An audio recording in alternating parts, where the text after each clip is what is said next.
Cara mudah membedakan analisis statistik deskriptif dan inferensial. Assalamualaikum warahmatullahi wabarakatuh. Halo Sobat Fisika sekalian. Kali ini kita akan membahas lebih dalam tentang perbedaan statistika deskriptif dan statistika inferensial. Yuk simak. Pada pertemuan kali ini, saya akan membahas tentang statistika deskriptif dan inferensial. Karena apa? Ini penting untuk menjadi landasan kita sebagai peneliti agar dapat membedakan keduanya. Pokok bahasan dalam pembahasan kali ini, kita akan ada 4 part. Yang pertama, pengertian dan tujuan statistika deskriptif. Kemudian, ruang lingkup statistika deskriptif. Kemudian, pengertian dan tujuan statistika deskriptif inferensial, serta ruang lingkup statistika inferensial. Statistika deskriptif atau dalam bahasa Inggris itu bisa disebut dengan descriptive statistic. Definisinya adalah akan mempelajari tata cara pengumpulan, menyusun, kemudian menyajikan, serta menganalisis data penelitian yang berwujud angka. Jadi untuk pembahasan kali ini, statistik deskriptif fokus pada data kuantitatif. Agar dapat memberikan apa? Memberikan gambaran yang teratur, ringkas, jelas, mengenai suatu gejala, keadaan peristiwa, serta dapat ditarik pengertian atau makna tertentu. Yang kedua, ada definisi lain yaitu dari Sugiono tahun 2004, statistik yang digunakan untuk menggambarkan atau menganalisis suatu statistik hasil penelitian, tetapi tidak digunakan untuk membuat kesimpulan yang lebih luas. Jadi intinya statistik deskriptif itu tidak digunakan untuk membuat kesimpulan yang lebih luas. Tujuannya adalah secara umum menggambarkan, mengetahui gambaran atau kecenderungan data tanpa maksud melakukan generalisasi, ya. Yang mana tadi generalisasi sudah dibahas di depan, yaitu melakukan kesimpulan secara umum. Analisis statistik deskriptif itu bisa berupa digolongkan ada tabel, ya. Tabel, kemudian ada grafik, kemudian ada mean itu rata-rata data, kemudian ada median itu data nilai tengah, kemudian modus itu data yang paling banyak muncul, serta pengukuran variasi data.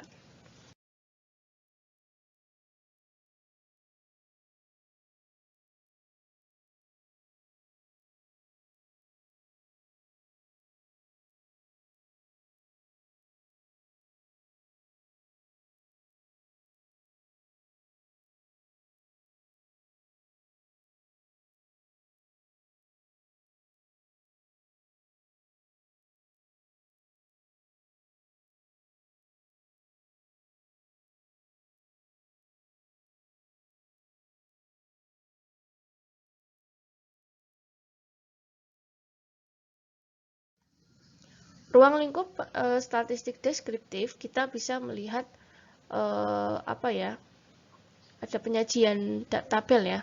Penyajian tabel, apa yang bisa disajikan tabel itu tabel bisa tabel tunggal, kontingensi, serta distribusi frekuensi.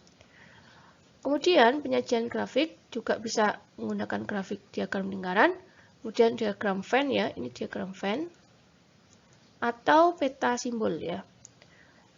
Kemudian ukuran nilai pusat atau letak kita bisa ada mean, median, modus, varian, simpangan baku, ya. Ini yang sumbernya dari Pak Sugiono, ya.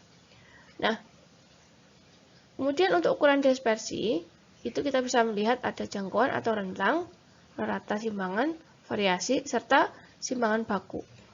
Kemudian dari statistik deskriptif ada juga kita bisa menganalisis model distributed data, yaitu kemencengan, ya, atau skewness, dan keruncingan atau yang disebut dengan kurtosis.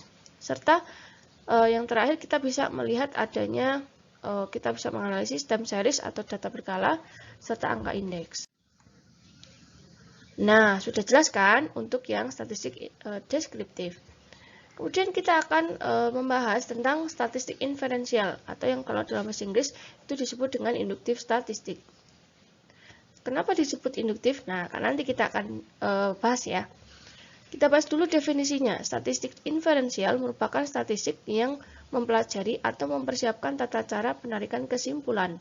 Jadi, di statistik inferensial itu sudah ada tata caranya untuk penarikan kesimpulan. Sedangkan tadi yang statistik deskriptif itu tidak ada tata cara penarikan kesimpulan. Nah, apa yang ditarik? Ya, mengenai karakteristik populasi, ya. Berdasarkan apa? Berdasarkan data kuantitatif yang diperoleh dari sampel penelitian. Penarikan kesimpulan dari generalisasi populasi ini disebut dengan induksi. Mengapa? Di statistik inferensial ini itu disebut dengan induktif statistik dikarenakan adanya penarikan kesimpulan dari generasi populasi. Ruang lingkupnya, saya mengambil ada dua sumber. Yang pertama ada Jarwanto, Subagio tahun 1998. Dibagi menjadi 8, ya. Dibagi menjadi 8. Yang pertama adalah distribusi teoritis. Yang kedua, sampling dan distribusi sampling. Yang ketiga, estimasi harga parameter. Kemudian yang keempat, ada uji hipotesis termasuk uji chi-square dan analisis varian. Bagaimana suatu penelitian itu dipersiapkan untuk uji hipotesis. Kelima, analisis regresi untuk prediksi. Kemudian keenam, korelasi serta uji signifikansi. Yang ketujuh, time series atau deret waktu, ya. Kemudian 8, koefisien regresi dan koefisien linear sederhana. Sumber yang kedua saya ambil dari Supardi tahun 2013.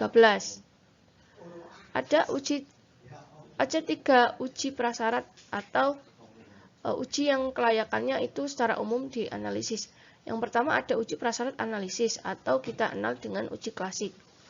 Uji prasyarat analisis kita bisa menggunakan uji normalitas, ya. Kemudian kita dari data tersebut bisa menguji homogenitas, apakah data itu homogen. Kemudian uji kolinearitas serta uji multikolinearitas. Yang kedua, kita bisa untuk menguji hipotesis asosiatif. Dengan cara apa? Kita bisa menguji korelasi atau uji regresi. Ya, serta analisis jalur atau path, ya. Ini biasanya kalau dalam seminar-seminar itu biasanya sering digunakan. Terus kemudian uji kanonikal, ya. Yang lebih dalam lagi, kita bisa menguji hipotesis komparasi. Komparasi itu artinya kita bisa membandingkan kelas 1 yang dengan kelas lain yang dibedakan, ya, di uji bandingkan, ya. Kita bisa menggunakan uji T, ya. Kemudian uji beda 2 kelompok data, uji Tuket, analisis varian, analisis kovarian, multivarian analisis varian, serta multivariat analisis kovarian. Nah, kita tahu bahwa di sini ada contoh real, ya. Contoh real statistik deskriptif yang digunakan dalam pendidikan untuk menganalisis, ya, analisis kemampuan berpikir tingkat tinggi mahasiswa atau disebut dengan higher order thinking dalam menyelesaikan soal konsep optika melalui model problem based learning. Jadi ini untuk menganalisis berpikirnya, ya. Apa yang dilihat, ya, ciri-ciri dari analisis deskriptif. Yang pertama, kita di sini sudah jelas mendeskripsikan berpikir tingkat tingginya, ya, HOTS-nya. Nah, untuk apa? Soal optik, ya. Untuk soal optik dengan metode apa atau model apa? PBL, ya, problem based learning.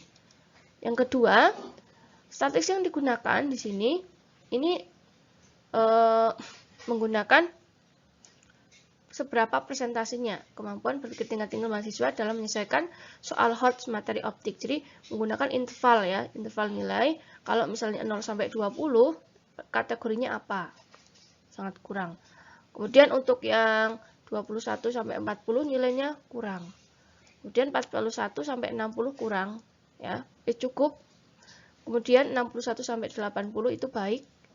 Kemudian 81 sampai 100 itu sangat baik. Jadi kategori ini, ya, misalnya nilai 100. Kalau sangat baik ya 100. Itu dibagi menjadi 5, ya, 5 kelas. 5 kelas. Kemudian frekuensinya dari 19 anak yang diambil, ya, ternyata yang menempati nilai sangat baik itu ada 3. Kemudian baik itu ada 6, cukup itu ada 8, kurang itu ada 2. Jadi yang sangat kurang ya tidak ada ya.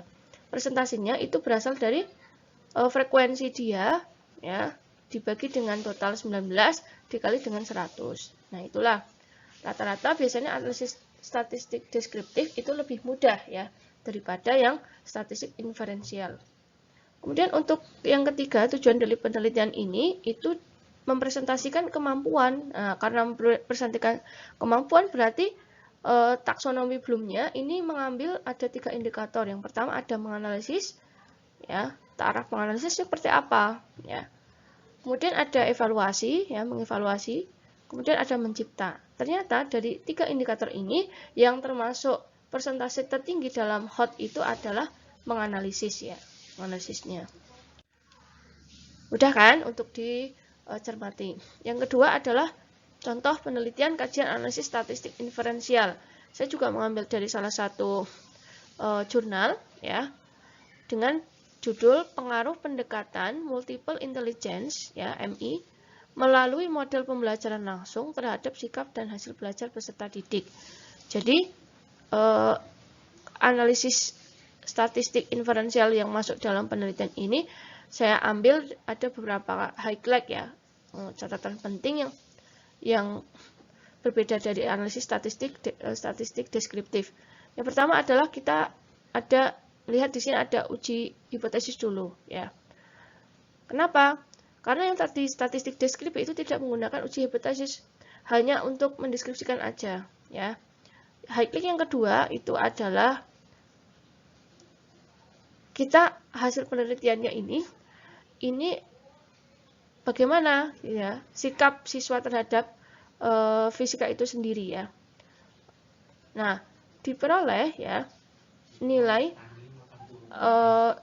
hasil belajar siswa ya, nilai SAIN-nya. SAIN itu ini adalah hasil dari program SPSS yang mana nilai SAIN apabila kurang dari 0,05 maka dinyatakan atau bisa disimpulkan ada pengaruh gitu loh. Ada pengaruh ini terhadap ini. Nah, dalam penelitian ini itu ada pengaruh terhadap pendekatan multiple intelligence melalui model pembelajaran langsung terhadap sikap peserta didik. Dikarenakan apa? Nilai SAIN-nya ternyata 0,001. Itu artinya apa? Kurang dari 0,05. Sehingga bisa dinyatakan atau bisa disimpulkan bahwa ada pengaruh gitu loh. Setelah dikasih pendekatan multiple intelligence, ternyata ada pengaruh terhadap sikap peserta kelas 11 IPA SMA.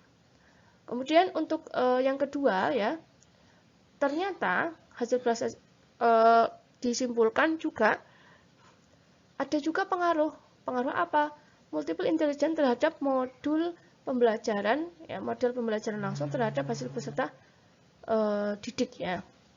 Jadi hasil belajarnya itu juga ada pengaruhnya ketika dikasih pendekatan multiple intelligence. Kalau tadi sikap ya, sikapnya seperti apa. Yang kedua ada pengaruh model pembelajaran langsung terhadap hasilnya. Hasilnya itu lebih ke kuantitatif nilai ya, nilai peserta didik. Kenapa? Karena nilai SAIN-nya itu 0,029, artinya kurang dari 0,05 ya, jelas ya. Apabila nilai SAIN-nya kurang dari 0,05 menyatakan atau bisa disimpulkan ada pengaruh terhadap pendekatan apapun yang digunakan dalam penelitian itu terhadap tujuannya ya. Highlight yang ketiga kita bisa melihat ya atau melihat hasil hitungan korelasinya. Kenapa korelasi? Karena di dalam penelitian ini itu ingin mengetahui ada nggak pendekatan multiple intelligence terhadap sikap dan hasil belajar siswa ya. Ternyata hasil penelitian menunjukkan bahwa nilai SAIN-nya berdasarkan program SPSS itu 0,003 ya. Artinya nilai SAIN-nya itu kurang dari 0,05. Dengan demikian H0 itu ditolak dan H1 diterima. Artinya H0 itu kita bisa memberikan hipotesis bahwa oh tidak ada dong pengaruh MI atau multiple intelligence terhadap sikap dan hasil belajar. H0 itu kita bisa buat sendiri ya. Misalnya H0 itu tidak ada pengaruh ya. Tidak ada pengaruh.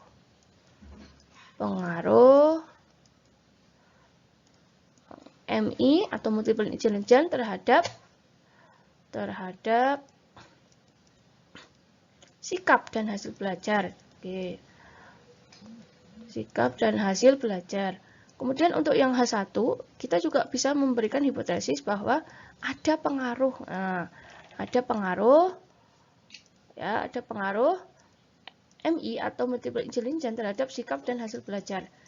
Nah, ternyata dalam penelitian ini itu menghasilkan nilai signifikansi 0,003.